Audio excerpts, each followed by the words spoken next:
ninyi vijana wengine ambao mlikuwa hamtaki kuhudhuria vikao siku zote, ina maana mlikuwa mnaonekana kama sio wanakijiji, kama ninyi mlikuwa mmejitenga kabisa.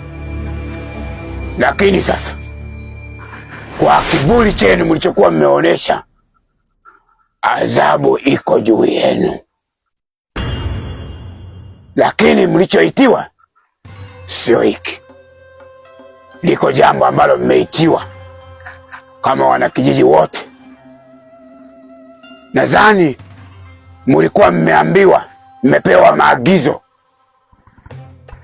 maagizo ya kimila na mmepewa katazo. Mulipewa katazo ambalo lilikuwa linazungumzia uzinzi.